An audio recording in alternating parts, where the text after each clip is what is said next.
Hi everyone, it's been about a million years since I've made a YouTube video, so I'm sorry if I'm a little bit rusty, but I thought I would come back with kind of like a cup of corner catch-up video and kind of talk about where I've been for the past 6 months, if I'm coming back to YouTube, obviously all the questions that you actually were asking. So a little quick life update, my Masters is over now, I'm still living in London.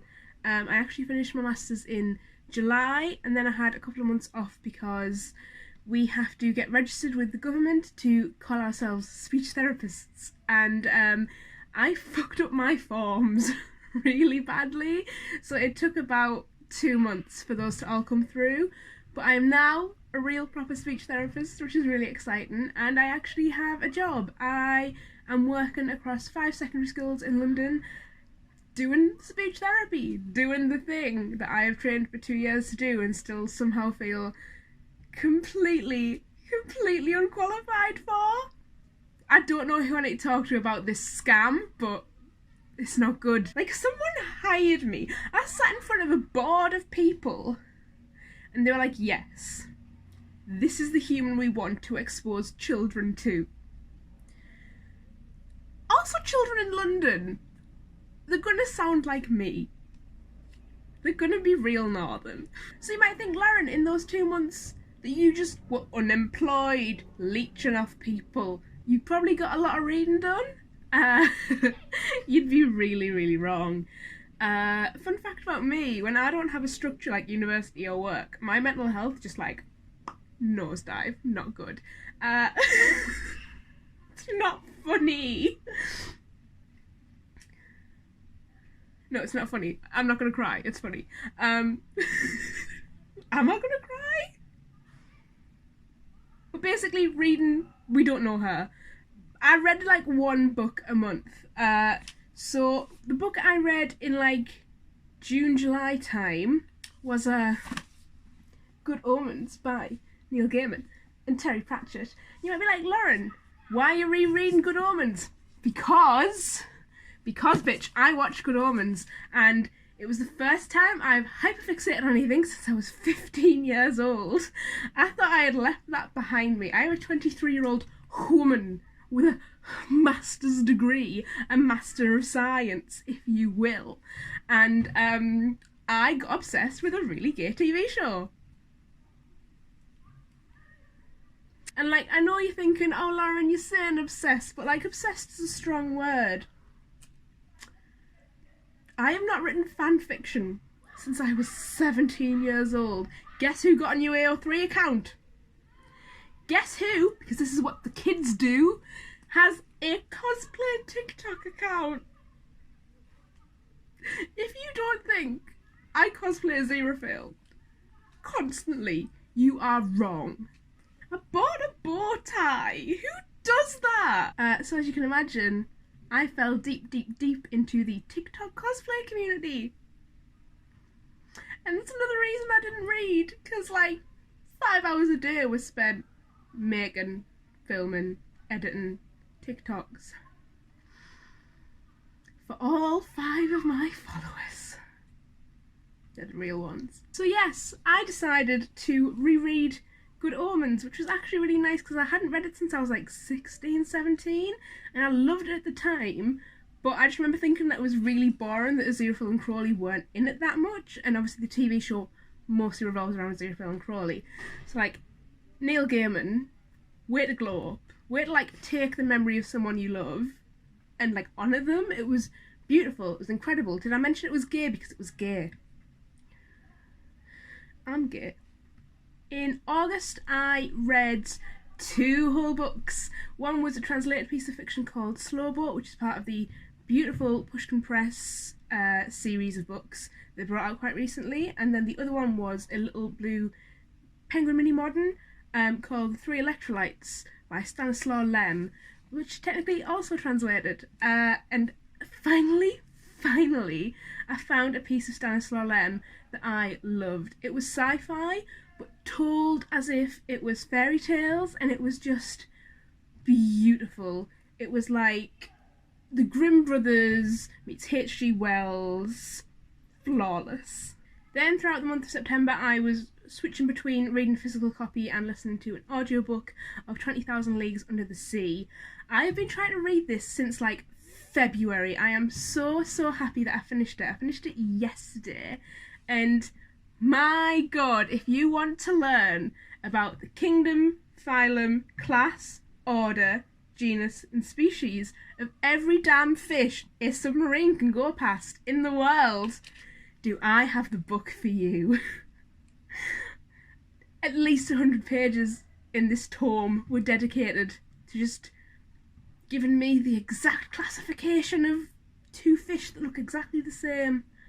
But like, the action in it is incredible, but just kind of breezed over because surely you want to know about the fish. I figured out that my commute was going to be a really good reading time. I do have to change tubes quite a lot, but it's a good 40 minutes I'm underground for, and then a 20-minute walk on the other end to all my schools. So I think audiobooks might be the way forward for me on the commute. Yeah, as well as that, I am starting Preptober because I would love to do NaNoWriMo again this year. Don't know how I'm going to have the energy, don't think it's going to be successful, but I'm going to try. I had really wanted to get my second edit of my draft that I made last NaNoWriMo finished. First edit is done, and I am kind of stuck on the second edit at chapter 4, so I don't think that's going to get done before Nano, which is a real shame. But, you know, more drafts for everyone. More zero drafts, they're always a good thing. So I need to decide what I'm writing really quickly. Because I've not been around for ages, I thought I would talk about some of the books I've enjoyed this year. I think the most enjoyable book for me would be Daisy Jones and the Six, which I've probably heard so much about, but I just found the interview format really interesting. I found the little twist at the end really interesting. It's by Taylor Jenkins Reid, and I then went and read The Seven Husbands of Evelyn Hugo by Taylor Jenkins Reid, which is a similar format but a little bit more prosy. And again, really enjoyed it. I think Taylor Jenkins Reid is definitely someone who's experimenting with their style and trying to grow as an author, and I think that it's something I'm going to be really interested in following as time goes on. I also reread Six of Crows and finally read Crooked Kingdom. You know I'm not one for YA, but this duology is something I really enjoyed, and thankfully Crooked Kingdom lived up to Six of Crows, and now I'm going to get Jessie to read them, so stay tuned. I think that technically the best book or the most beautiful book I've read this year is Lanny by Max Porter. I read Grief is a Thing with Feathers whilst I was deeply grieving, which is fun. But it spoke to me in a way that nothing else had, and it saw me in a way that nothing else had, and I was ready for anything Max Porter was going to make. He could shit on a plate and I'd be like, I'll take 5. That's disgusting.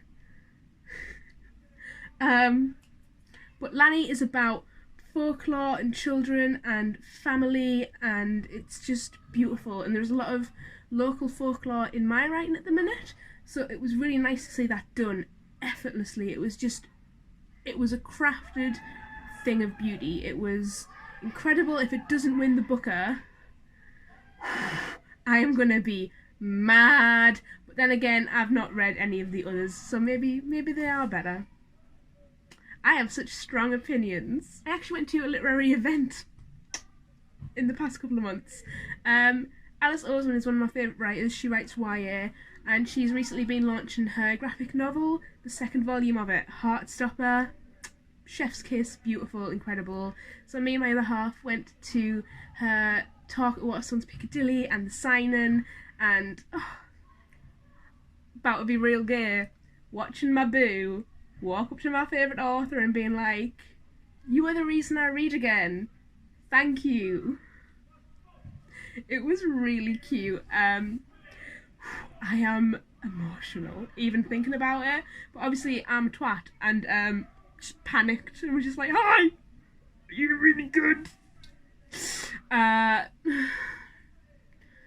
sorry, Alice, I'm so sorry. But Ron Ellis was there as well, being just an icon, incredible queen, and we did tell her we loved her Captain Marvel video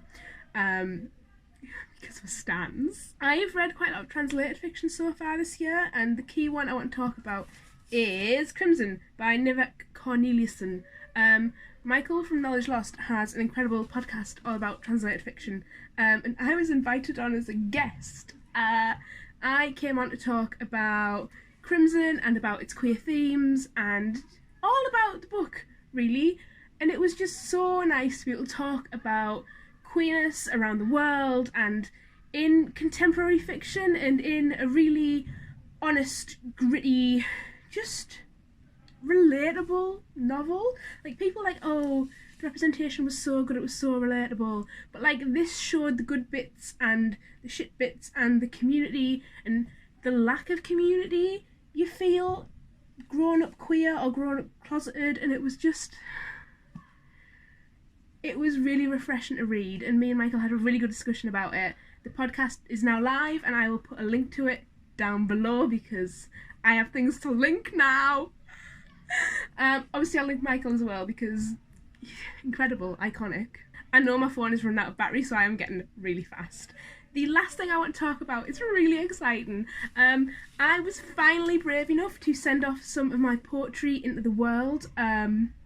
It's been published on an online platform called Another North, which focuses predominantly on authors from the Northeast, which is where I'm from, because it is an area, not even the Northeast, just the North in general, beg your pardon, because the North is very underrepresented in the cultural capital of the UK, and it's something I feel really strongly about. So I wrote an emo war poem in dialect about the mining industry during the war, and it doesn't get much more northern than that. If for some bizarre reason that is something you would be interested in, again I'll link it down below. It was really weird. I felt really proud of myself for having sent it, but the more I go on Another North to read it, the more I can see could be improved. So I think it's a really good lesson for me in editing. And I am so really excited it's there. I just don't want to look at it anymore, but I will leave a link for you. It is October now. If I ever get this video edited and uploaded, I hope it's still October because it's literally October 2nd today. But I have grand reading plans for October, and you never know, I might even make a couple of videos. I might be back. So how did I end videos? It's been lovely to talk to you all again. Hopefully I can do it again soon. Bye. That's how I did it. Yeah. Can I call this a cup of corner? Like, do I still do those? Like, bitch, you don't make videos, so go off. Even though it's 2017 Lauren Brandon? 2015 Lauren Brandon? Do I have a brand?